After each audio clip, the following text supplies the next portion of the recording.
నువ్వు ఎప్పుడైతే నిందితుల తరపున ఉన్నావో నీకు యాక్సెప్ట్ నీ పార్టీలోనే ఉండదు. దానికి మళ్ళీ సిగ్గు లేకుండా కులాన్ని తీసుకొస్తామేంటి?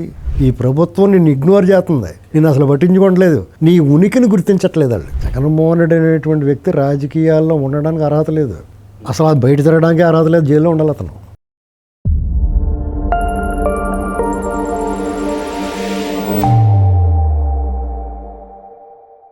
నమస్తే, వెల్కమ్ టు థింక్ ఆంధ్ర.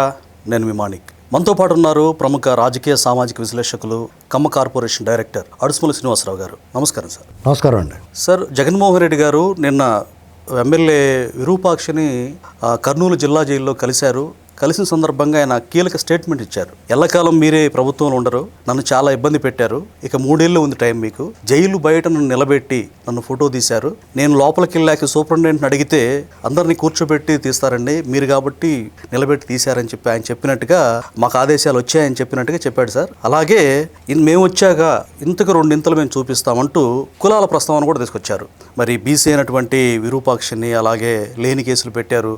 మరో బీసీ అయినటువంటి కారుమూరి సునీల్ని మద్యం రవాణాలో మహా అయితే ఒక 2 కోట్లు వచ్చి ఉంటాయి, అయితే మీరు అన్యాయంగా అతన్ని అరెస్ట్ చేశారంటూ మద్యం విషయంలో కూడా ఫస్ట్ టైం అయినా స్పందించారు సార్. సో ఈ విధంగా కులాలను అంటే ముస్తఫాను కూడా మైనార్టీని కూడా తీసుకొచ్చారు. కులాలని ఎజెండాగా తీసుకొని చంద్రబాబు నాయుడు గారికి వార్నింగ్ వేయటం, ఇక 3 ఏళ్ళే మీ పనుందని రెట్టింపు మేము చూపిస్తామని వార్నింగ్ వేయడాన్ని దీన్ని మీరు ఏ విధంగా చూస్తారు? నేను జగన్మోహన్ రెడ్డి మేము రానివ్వం కదా. ఏం సార్ అంత ధీమా ఏంటి? ధీమా అంతే అండి, అందులో అనుమానంగా ఉంది. మనం ఆపలేదా? అలాగే ఇది గర్వం అనుకోని లేకపోతే ఓవర్ కాన్ఫిడెన్స్ అనుకోవద్దండి. అతని శాస్త్రలో అతని వ్యవహారం ప్రజలు ఎందుకు యాక్సెప్ట్ చేయాలి పబ్లిక్గా చెప్తుందండి. రైతులు తిరస్కరించారు డెఫినెట్గా. ఎందుకంటే అతను ఎవరిని పరామర్శించడానికి వెళ్ళాడు? ఒక ఎస్సీ మహిళని ఎస్సీ మహిళని కుల ప్రస్తావన తీసుకురా ఒక మహిళని మీద దాడికి వెళ్ళిన వాడిని ఒక బాధితుల తరపున ఉండకుండా నిందితుల తరపున వెళ్ళాడు అతను పరామర్శ. అలాగే సిదిరి అప్పలరాజు అయినా లేకపోతే ఇంకొకళ్ళైనా అతను నిందితుల తరపున పరామర్శలకి ఓదార్పులకి వెళ్తున్నాడు. అతను సమాజం ఎలా యాక్సెప్ట్ చేస్తుందండి? ముందు అతని పక్కన ఉన్న వాళ్ళు అతనికి స్ట్రాటజీ బుర్రలేడు కాబట్టి స్ట్రాటజిస్టులు ఎవరో ఉంటారు. అసలు మెయిన్ లైనే తప్పలది. నువ్వు బాధిత ఇప్పుడు 2024 ముందు టీడీపీ పోరాడినా జనసేన అయినా మీరైనా నేనైనా మాట్లాడింది కానీ వాళ్ళు ఎవరైనా ఫీల్డ్లోకి వచ్చింది కానీ ఎవరి తరపున బాధితుల తరపున వచ్చారు. కరెక్ట్. ఎవరు మాట్లాడాలి కూడా. ఇప్పుడు తోట చంద్రయ్య అయినా, డాక్టర్ సుధాకర్ గారు అయినా, డాక్టర్ అనితారాణి అయినా, నందం సుబ్బయ్య అయినా, తోట చంద్రయ్య అయినా, ఎవరైనా సరే మనం బాధితుల తరపున నిలబడడం, వాళ్ళ తరపున మాట్లాడడం. మీకు ఆ జత్వాని అయినా ఎవరైనా సరే, ఇప్పుడు మన శిరోమణం కేసు అయినా ఏది జరిగినా మన బాధితుల తరపున పోరాటం, దానికి యాక్సెప్టెన్స్ ఉంటుంది ప్రజల నుంచి, దానికి మద్దతు లభిస్తుంది. నువ్వు ఎప్పుడైతే నిందితుల తరపున ఉన్నావో నీకు యాక్సెప్ట్ నీ పార్టీలోనే ఉండదు, దానికి మళ్ళీ సిగ్గు లేకుండా కులాన్ని తీసుకొస్తామేంటి? అసలు కుల ప్రస్తావన ఎందుకు వచ్చింది అంటే పలానా కులమోడు అయితే ఏమైనా చేయొచ్చా? దానికి ఏమైనా రిజర్వేషన్ ఉందా? నేరాలు చేయడానికి, నేరాలు చేసినా ఏం చేయకూడదు, జైల్లో పెట్టకూడదా? నువ్వు ఒకడే ఉద్ధారకుడువా జైల్లో ఉన్నా కానీ పరామర్శలు చేయడానికి? బుర్ర, బుద్ధి, విద్య, వివేకం, విజ్ఞానం, వికాసము ఉండాలి మాట్లాడేటప్పుడు. నీకు ఏమీ లేవని తెలుసు. నేను అందుకునే అంతకుముందు పర్యటనలో టీడీపీ సోషల్ మీడియా లేకపోతే టీడీపీది అనుకున్న మీడియా కూడా నీ ఏడుపు మోకాన్ని చూపించినాయి, నేను చూపించలా. నిన్న అసలు నీ ప్రస్తావనే లేదు అక్కడ. నీ మోచేతి నీళ్ళు దాగి నీ బూట్లు నాకి కూడా ఏమైనా చూపించుకున్నారేమో తప్ప నేను వెతికే ఎక్కడన్నా కనపడతాడేమో, ఎక్కడా కనపడలా. నీ పర్యటన వృధా. నువ్వు నిన్న ఖర్చు పెట్టిన ప్రతి రూపాయి కూడా గంగలో పడేసినట్టే. నేను చెప్పాను కదా, నేరుగా నువ్వు విరూపాక్ష నువ్వు పరామర్శ చేయాలనుకుంటే నీకు దారులు వేరే ఉన్నాయి. నువ్వు అందంగా అతని దగ్గరికి ఒక్కడ వెళ్ళి నిన్నెవడ చేస్తాడు, నీ వల్లే ప్రమాదం కానీ ఎవరికైనా నీకు ఎవరి వల్ల ప్రమాదం లేదు. అయినా సరే నీ కారణమైతే నువ్వు వెళ్ళి అందంగా పరామర్శ చేసి అందంగా రావచ్చు. లేదా ప్రభుత్వాన్ని అడిగితే విరూపాక్షని నీకు దగ్గర మళ్ళీసారి నుంచి నువ్వు ఎలాంటి ములాఖాతులు పెడితే వాళ్ళని నీ దగ్గర చూపిస్తారు తీసుకొచ్చి గ్యారంటీగా. ఇది ఒక వెరైటీ చేస్తాను నేను, అది నేను నిర్వహణ చేయడానికే, నేను వెక్కిరించడానికి చేస్తున్నాను, నేను ఇరిటేట్ చేస్తున్నాను. నువ్వు తెలుసుకో, ఈ ప్రభుత్వం నిన్ను ఇగ్నోర్ చేస్తుంది, నేను అసలు పట్టించుకోవట్లేదు, నీ ఉనికిని గుర్తించట్లేదు వాళ్ళు. లేదంటే ఇప్పటికెప్పుడో నేను మడతలెట్టేయాలి కదా. నేను మడతలెట్టలేదంటే దీనికి కారణం ఏంటి?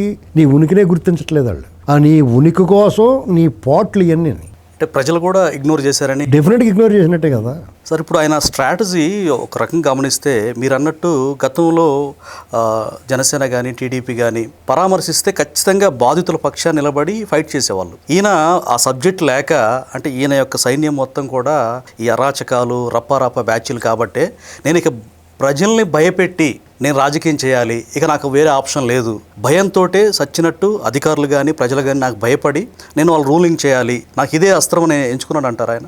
అంతే. ఇప్పుడు అతను ప్రజల్ని ఒప్పించి మెప్పించడానికి అతని దగ్గర ఛాన్స్ లేదు. ఏ విషయంలో మాట్లాడినా ఆయన తప్పులు కనపడతా ఉంటాయి. దానికి ఏం చేయాలనుకున్నాడు, ఇంక భయపెట్టాలనుకున్నాడు. ఇప్పుడు జైలు దగ్గరికి వెళ్ళాడు. జగన్మోహన్ రెడ్డి అయినా, మీరైనా, నేనైనా, ఎవరైనా సరే జైలు నిబంధనల ప్రకారం ఎవడు వచ్చారు ఏటా ఆధార్ కార్డులు అన్నీ తీసుకుంటారో వాళ్ళు ఫోటో తీసుకుంటారు. అలాగే ఎన్ని ములాఖాతులు అంటే ఆయన ఫోటోలు తీసుకుంటారు. ఇప్పుడు అతను విరూపాక్ష తమ్ముడిని ఇద్దరిని పరామర్శేయడు కూడా 2 ఫోటోలు తీసుకున్నారు. ఓకే, వాళ్ళ నిబంధనలు ఉంటాయి, దాని రూల్ ప్రకారం పోవాలి కదా. మాజీ సీఎం నేను, నాకు అవమానం జరిగింది, అయితే నేను పడుకోబెట్టి తీయాలా, కూర్చోబెట్టి తీయాలండి సార్. కూర్చోబెట్టి తీయాలా? ఎవరు చెప్పారు? ఆయన జగన్మోహన్ రెడ్డి. అదే చెప్తాడు. నువ్వు అతను చెప్పిన నమ్ముతూ కూర్చుంటామేంటి? అయినా నువ్వు చెప్పినట్టు ఎందుకు చేస్తారు ఎవడన్నా? నువ్వు చెప్పినట్టు మీ పార్టీ వాళ్ళే చేయరు. అసలు నువ్వు అసెంబ్లీకి ఎంత రాలేదు దానికి సమాధానం చెప్పే ఫస్ట్. నువ్వు నేను ఎమ్మెల్యేగా అనుకున్నారు పులివెందుల వాళ్ళు.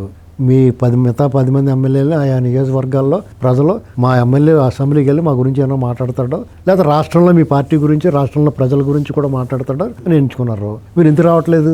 అటువంటి మీరు మొత్తానికి నిరసన చెప్పాలి మానేయాలనుకుంటే కౌన్సిల్ కూడా వెళ్ళకూడదు కదా. మరి అక్కడికి ఎందుకు వెళ్తున్నారు? ఇక్కడ వాళ్ళకి బలం ఉంది కదా. బలం ఉందంటే నీ బలం ఏముంది? బుల్డోజ్ చేస్తారు నీ బలం ఉంటేనే. ఇప్పుడు ఇక్కడ వాళ్ళందరూ కూడా వాళ్ళకి ఒకసారి సిటీకి వేస్తాడు, అందరి టైపుకి వచ్చేస్తారు. ఆ పనులు చేయట్లేదు అంతే.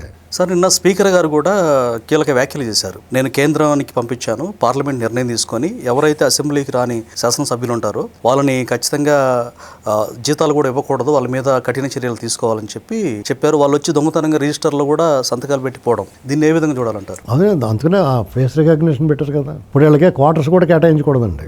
అసలు అసెంబ్లీకి రాని వాళ్ళకి అవన్నీ ఇంత అనవసరం కదా. సార్, ప్రజలు గెలిపిస్తే అసెంబ్లీకి రాకుండా అసలు ఏంటి వాళ్ళ నియం? మీకు అందుకునేనండి అతను రానివ్వమని ఎందుకన్నా ఒక పబ్లిక్గా అతను రానివ్వం.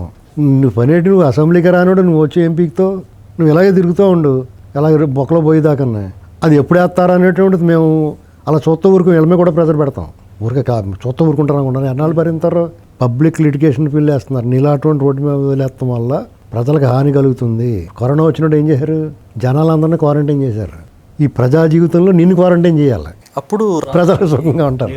అర్థమైందా? అదనమాట. సార్, కొండవీడి దొంగ సినిమాలో శారద చెరసాల్లో ఉండి రోజులు లెక్క పెడుతూ బొగ్గుతో గీస్తూ ఉంటుంది. 10 రోజులు 11 రోజులు అని చెప్పి రౌండ్ చేస్తూ ఉంటుంది. అలాగే కేవలం ఇంక 3 ఏళ్ళే, ఎలక్షన్ 1 సంవత్సరం ముందు హడావిడి ఉంటుంది, 2 ఏళ్ళు మీకుందని చెప్పేసి రోజు లెక్క పెడతా ఉంది. నిజంగానే ఈ 2 ఏళ్ళు పూర్తయితే 3 ఏళ్ళు పూర్తయితే రాష్ట్రాన్ని ఏమన్నా వాళ్ళు బదనాం చేసే అవకాశం ఉందా? రివెంజ్ తెచ్చుకుంటారు. ఇప్పుడు 3 ఏళ్ళు కాదని ఎవడన్నాడు? 3 ఏళ్ళే ఎలక్షన్కి కాదని ఎవడన్నాడు? అంటే తర్వాత మేమే అని 3 ఏళ్ళు కూడా నువ్వు నీ కథ నడిపించాలి కదా నువ్వు. ఇక్కడ నా లెక్క ప్రకారం అయితే అతనికి మళ్ళీ రాజయోగం లేదు.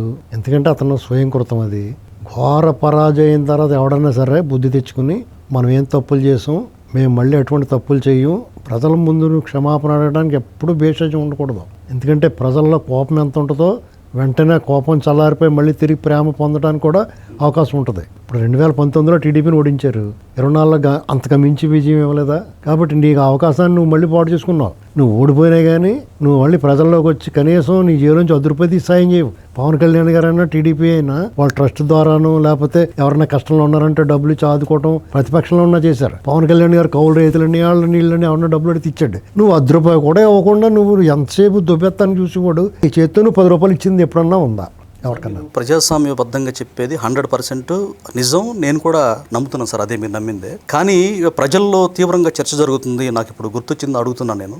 ఇప్పుడు ప్రజాస్వామ్యయుతంగా ఎన్నికలు జరిగితే కదా మేము రప్పని నినాదాలు చేసేది. రేపు ఎలక్షన్లో అంటే జగన్మోహన్ రెడ్డి డబ్బుతోటి అన్ని వ్యవస్థలను మేనేజ్ చేయగలడు, ఎవరిని భయపెట్టగలడు. వాళ్ళ కార్యకర్తలు మొత్తం కూడా మారణ హోమం చేసేనా గతంలో మున్సిపాలిటీ ఎన్నికలు, పంచాయతీ స్థానిక సంస్థలు చూసాం. అట్లాగే ఈసారి చేసి మేము అధికారాన్ని చేజిక్కించుకోబోతున్నాం అనేటువంటి బలమైనటువంటి నమ్మకం వాళ్ళలో ఉంది.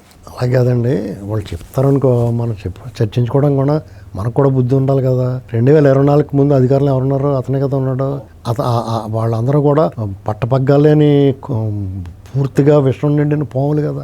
ఏం పీకారు, ఏం చేయగలిగారు? ఒక ఎమ్మెల్యేని దవడమే కొట్టేసాడు ఒక్క తెనాల్లోని. ఒక ఎమ్మెల్యే ఈవీఎం పగలు కొడితే అక్కడే కుమ్ము వదిలేస్తాను చూపి తులామనోడు మీద పడి నచ్చు. ఆ తర్వాత ఆయన హార్ట్ అటాక్ వచ్చిపోయాడు. ఆయన నరసరావు గారు శాషి గారు కుమ్ము తొక్కి సింహంలాగా విరుచుకుపడ్డాడు. ఎక్కడ వదిలేరు? తరిమితారు కొట్టారు. నరసరావుపేట గురజాల్లో తరిమితారు కొట్టారు. కాసు అవును పరిగెత్తాడు ఆయన, వీడియోలు కూడా బయటకు వచ్చాయి. మరి మీరు ఏంటి చేస్తారంటారు? అంటే వాళ్ళ అనుకోవడం, వాళ్ళ డిస్కషన్ సార్ అది. ఇప్పుడు తెలుగుదేశం పార్టీ చంద్రబాబు నాయుడు గారు వాళ్ళందరినీ అదుపు చేస్తున్నాడు కాబట్టి వాళ్ళందరూ అదుపులో ఉన్నారు. వాళ్ళని ఒకసారి వదిలేసి చూడమనండి, సీన్ వేరే ఉంటుందంటారు. అసలు మామూలు ఎవడైనా కానీ ఒకే తాను మొక్కలు కదండి. ప్రజలందరూ ఇప్పుడు వాళ్ళు నడిపించే నాయకుడిని బట్టి వాళ్ళ లక్షణాలు, వాళ్ళ విధానం మూడే సాపరాన్ని ఉంటుంది. జగన్మోహన్ రెడ్డి అటువంటివాడు కాబట్టి ఎప్పుడు కూడా వీళ్ళు కూడా ఎలాంటి చూసుకోండి అంటే వాళ్ళ పని పారిపోతారు. వాళ్ళు పిరుకోడు కదండి అతను. వీళ్ళు ఘోర పరాజయం ఎదురైనా కానీ చంద్రబాబు నాయుడు గారి లీడరు దమ్ముగా మేమందరం కూడా వెళ్ళొద్దు అసెంబ్లీకి అనుకున్నాం. ఒక స్థిత ప్రజ్ఞత కలిగిన నాయకుడు. వీళ్ళు అవమానిస్తారో, వాళ్ళకు ఉచ్చం నీచం తెలియదు. మనుషులు అవమానకరంగా మాట్లాడతారో, చంద్రబాబు నాయుడు గారిని అవమానిస్తారో, మీరు వెళ్ళకుండా ఉంటే బాగుండు, ఇంకొకరు ఎవరో ఒకరికి అప్పచెప్పనుకున్నాం మేము. ఆయన ఏమైనా ఆగాడా? అందరినీ సస్పెండ్ చేసి ఆయన ఒక్కడే ఉన్నా కానీ దమ్ముగా నిలబడ్డాడు. ఇతను ప్రమాణ స్వీకారానికి వచ్చి మళ్ళీ తుపాకు దెబ్బ దొరకట్లేదు, పారిపోతున్నాడు. మీకు తెలియట్లేదా డిఫరెన్స్? జగన్మోహన్ రెడ్డి అనేటువంటి వ్యక్తి రాజకీయాల్లో ఉండడానికి అర్హత లేదు, అసలు అది బయట తిరగడానికి అర్హత లేదు, జైల్లో ఉండాలి అతను. పూర్తిగా రాజకీయ సమాధి అయిపోయిందంటారు ఆయన. చెయ్యాలి అతను. ఇంకానే సమాధి చేసేసినా కానీ సమాధిలోంచి ఇళ్ళ పైకి ఇప్పుడు తాబేళ్ళు అయ్యి వచ్చి మట్టిలోంచి ఇళ్ళ పైకి బొర్రెట్టి చూస్తూ ఉంటే ఎలా చూస్తున్నాడు. ఈసారి మళ్ళీ అది కూడా మూసేయాలి. Thank you sir.